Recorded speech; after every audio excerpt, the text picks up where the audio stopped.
Hello everyone, welcome to study with Gyan Prakash. तो दोस्तों, सबसे पहले तो बात करते हैं बिहार शिक्षक भर्ती के बारे में। अभ्यर्थी जो है काफ़ी परेशानी में हैं। उनको ये लग रहा है कि परीक्षा रद्द होगी या फिर नहीं रद्द होगी। साथ ही साथ टीजीटी पीजीटी की परीक्षाओं के बारे में भी उनके मन में कुछ न कुछ तो चल ही रहा है कि ये परीक्षा अपने नियत समय पर होगी या नहीं होगी। आयोग ने अभी तक टीजीटी पीजीटी के बारे में कोई बात नहीं की है, लेकिन जिस तरीके से शिक्षक भर्ती परीक्षा का 15 मार्च वाला पेपर आउट हुआ है, उसको देखते हुए यही लगता है कि अभी टीजीटी पीजीटी की परीक्षाएं भी पोस्टपोन हो सकती हैं। क्योंकि शिक्षक भर्ती में जो पेपर आउट हुआ, इसमें सूचना ये मिल रही है कि कोलकाता के प्रिंटिंग प्रेस से ही पेपर लीक हो गया था।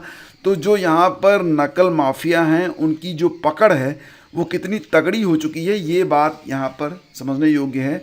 फिलहाल अभी जो आयोग है वो भी बहुत ही असमंजस में है। उसने अभी तक कोई नोटिस तो जारी नहीं की है, लेकिन आंसर की और क्वेश्चन पेपर भी जारी नहीं किया है। खबर आ रही है कि बीपीएससी तीसरे चरण की शिक्षक बहाली का प्रश्न पत्र कोलकाता स्थित जो प्रिंटिंग प्रेस है वहीं से जो है लीक हो गया।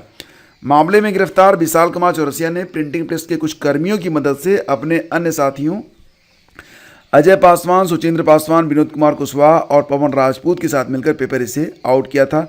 छपाई पूरी होने के पहले ही पेपर पेन ड्राइव में ले लिया गया था और इसे बाहर लाकर लोग प्रिंट किए हैं। इसी वजह से इस पर सुरक्षा कोड या बार कोड नहीं है। खुलासा विशाल कुमार चौरसिया ने खुद एसआईटी से पूछताछ में की है। फिलहाल उसने इस बात की गहन तफ्तीश चल रही है कि आखिर उसे प्रिंटिंग प्रेस का पता और संबंधित कर्मियों से संपर्क करने का सुझाव किसने दिया, तो ये जानकारी उसे कहाँ से मिली, क्या आयोग से, कई सवाल उठते हैं। फिलहाल अभी जांच चल रही है और ये विशाल जो कि बहुत ही शातिर है और यही जो है सरगना भी है, तो फिलहाल इसके पास से एक भारत सरकार की गाड़ी भी जब्त हुई है। और साथ ही साथ इसका इतिहास भी है कि दिल्ली पुलिस दरोगा भर्ती और बालासोर उड़ीसा में जूनियर इंजीनियर परीक्षा का पेपर भी इसने लीक किया था। दिल्ली और बालासोर जेल में भी रह चुका है। सेटिंग के दौरान उसकी पहचान जौनपुर के अजीत चौहान से हुई थी। फिलहाल मतलब ये पुराना पापी है, इसको तो कठोरतम से कठोरतम दंड मिलना चाहिए। फिलहाल अभी जो आयोग है, अभी उसको कितने सबूत चाहिए ये देखना है। बाकी तो जो कुछ चल रहा है आपके सामने है। और 69,000 शिक्षक भर्ती में जो लिस्ट आई थी 6800 वाली, आपको पता ही है कि इस लिस्ट को रद्द करने का आदेश दे दिया गया था और इसके खिलाफ 19,000 सीटों पर विवाद को लेकर कुछ अभ्यर्थियों ने हाई कोर्ट की 2 न्यायाधीशों के खंडपीठ में विशेष अपील की थी। ये रिजर्वेशन का मामला जो है 69,000 शिक्षक भर्ती में चल रहा है और इस पर जो सुनवाई है ये पूरी हो चुकी है और आर्डर को जो है रिजर्व कर लिया गया है, सुरक्षित कर लिया गया है। अब आर्डर आएगा तो मालूम होगा कि क्या है। तो 69,000 सहायक अध्यापक भर्ती प्रक्रिया में आरक्षण कोटे का सही से अनुपालन न किए जाने के मामले में पिछले साल 13 मार्च को दिए गए एकल पीठ के फैसले को चुनौती देने वाली विशेष अपील पर मंगलवार को सुनवाई पूरी हो चुकी है। अब आर्डर आ जाएगा तो पता चलेगा कि डबल बेंच में जो सुनवाई हुई है उसमें क्या निर्णय निकल कर सामने आता है। और दोस्तों, अगर बात करें बिहार के बारे में, तो यहाँ पर एक और कारनामा हुआ है। बिहार में जो सक्षमता परीक्षा करवाई गई उसकी आंसर की आ चुकी है, सभी आंसर की जारी हो चुकी हैं, लेकिन यहाँ पर आंसर की में भी बहुत ही ब्लंडर किया गया है। आंसर की फ़िलहाल ये वेबसाइट है, इस पर उपलब्ध है और यहाँ पर अभ्यर्थियों से कहा गया है कि अगर कोई आपत्ति है आपके पास तो 50 रुपये प्रति प्रश्न के हिसाब से आप आपत्ति 21 मार्च तक लगा सकते हैं। और आपत्ति अभ्यर्थी कैसे लगाएं, क्योंकि यहाँ पर मैला आंचल राष्ट्रकवि दिनकर की कृति नहीं है, नेपाल का भारतीय पड़ोसी राज्य भूटान नहीं है। ऐसे ही तमाम जो है, अब मतलब बिहार में 38 के बजाय 31 ज़िले की जानकारी सामान्य ज्ञान की, मतलब जो आंसर की है उसमें तमाम जो है मिस्टेक्स हैं। और अभ्यर्थियों से ये कहा गया है कि अगर आप मिस्टेक्स पर आपत्ति देंगे तो प्रति प्रश्न आपको जो है लगभग 50 रुपये देने पड़ेंगे।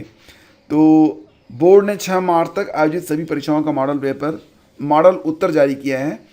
और यहाँ पर यह है कि गलत आंसर की जारी कर आपत्ति में वसूली की मानसिकता, तो कई शिक्षकों ने गलत आंसर की ओर लेकर समीक्षा के बाद कहा कि साजिश के तहत ऐसा किया गया है। उनका तर्क था कि एक सवाल के लिए चैलेंज करने का शुल्क 50 रुपये है। जितना ज़्यादा सवाल गलत होगा उतना 50 रुपये के हिसाब से अभ्यर्थी को जमा करना होगा, तब उनकी आपत्ति पर विचार होगा। शिक्षकों ने बताया कि अगर 50 प्रश्न पर आपत्ति की गई तो करीब 2,500 रुपये तक एक शिक्षक को देने होंगे। तो ये बहुत बड़ी बात है कि आंसर की में अगर इतने छोटे लेवल की गड़बड़ियाँ होती हैं जो बिल्कुल क्लियर कट है, तो मतलब फिर आंसर की जारी करने का क्या मतलब है। बताते चले आपको कि उत्तर प्रदेश राजर्षि टंडन मुक्त विश्वविद्यालय की सत्र 2024-25 की बीएड और बीएड विशिष्ट शिक्षा की प्रवेश प्रक्रिया शुरू हो गई है। नई शिक्षा नीति 2020 में अध्यापक शिक्षा कार्यक्रम पर बल दिया गया है। कुलपति हैं प्रोफेसर सीमा सिंह, उन्होंने बताया है कि प्रवेश के इच्छुक अभ्यर्थी विश्वविद्यालय की वेबसाइट पर ऑनलाइन आवेदन कर सकते हैं। प्रवेश परीक्षा एवं नामांकन से संबंधित सूचनाएं विश्वविद्यालय की वेबसाइट पर उपलब्ध हैं। आवेदन की अंतिम तिथि 30 अप्रैल है। विलंब शुल्क के साथ 10 मई तक जो है आवेदन लिए जाएंगे। 11 से 15 मई तक आवेदन फॉर्म में संशोधन होंगे। 30 मई को प्रवेश पत्र आएगा। 15 जून को परीक्षा होगी। ठीक है, तो नई सरकार तो बन चुकी होंगी। कुल सीटें इसमें कितनी हैं, तो 550 सीटें हैं और बीएड विशिष्ट शिक्षा में भी 550 सीटें हैं। तो दोनों पाठ्यक्रमों में 1100 सीटों के सापेक्ष दाखिला शुरू हो चुका है। और कर्मचारी चयन आयोग एसएससी ने सिलेक्शन पोस्ट 12 की भर्ती में आवेदन की अंतिम तिथि को बढ़ा दिया है।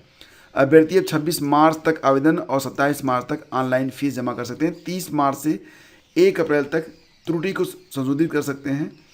तो सिलेक्शन पोस्ट परीक्षा के जरिए केंद्र सरकार के विभागों में 2449 पदों पर भर्ती होगी और इन पदों के लिए एसएससी की वेबसाइट पर ssc.gov.in पर 26 फरवरी से आवेदन शुरू हुआ था। आवेदन प्रक्रिया 18 मार्च तक चलनी थी। 19 मार्च को फीस जमा होनी थी, लेकिन अब डेट जो है बढ़ा दी गई है और अभ्यर्थी जो है इस पर आवेदन भी कर सकते हैं। कौन कौन से पद होते हैं दोस्तों, तो इसमें library assistant, nurse, medical attendant, pharmacist, accountant, deputy ranger, प्रयोगशाला सहायक, clerk, data entry operator, JE supervisor, photographer, driver, store keeper, canteen attendant, mechanic, research assistant, proof reader, draftsman आदि के पदों पर भर्ती होगी। इसमें हाई स्कूल, इंटर, ग्रेजुएट और तकनीकी अर्हता प्राप्त अभ्यर्थियों के अलग अलग पद हैं। तो यहाँ पर जो आवेदन है आयु सीमा 18 से 25, 18 से 27 मतलब निर्धारित है। तो आप देख सकते हैं कि आवेदन करना चाहते हैं तो। और ट्राई के सिम कार्ड के नए नियम 1 जुलाई से लागू होंगे। नया सिम लेने पर तुरंत पोर्ट नहीं करा सकेंगे। क्या होता है कि लोग सिम स्वैप कराते हैं, इसके बाद पोर्ट करा लेते हैं। तो सिम स्वैप कराने का मतलब होता है लोग जाके कह देते हैं कि हमारा सिम जो है गड़बड़ हो गया है, खो गया है, नया सिम मिल जाता है और फिर से पोर्ट करा लेते हैं तो पूरा डिटेल ही ख़त्म हो जाता है। तो इसको रोकने के लिए यहाँ पर जो है सारी चीज़ें जो है लाई जा रही हैं। ट्राई ने एक्स अकाउंट पर पोस्ट में कहा कि सिम स्वैप करने के 7 दिन तक यूजर्स किसी दूसरी कंपनी में पोर्ट नहीं करा सकेंगे। और साइबर फ्रॉड के अक्सर से मामले आते हैं जिसमें स्कैमर्स सिम स्वैपिंग के जरिए लोगों को ठगी का शिकार बनाते हैं। सिम स्वैपिंग करने से एक व्यक्ति के सभी फ़ोन कॉल्स और मैसेज OTP दूसरे फ़ोन में जाने लगते हैं। बता दें कि मोबाइल नंबर पोर्टेबिलिटी की सुविधा पहली बार शुरू हुई थी 2009 में। तो चलिए ये सारी चीज़ें दोस्तों, और आज बस इतना ही। मिलते हैं आपसे अगले वीडियो में। वीडियो को लाइक शेयर आप लोग जरूर कर दिया करें। धन्यवाद।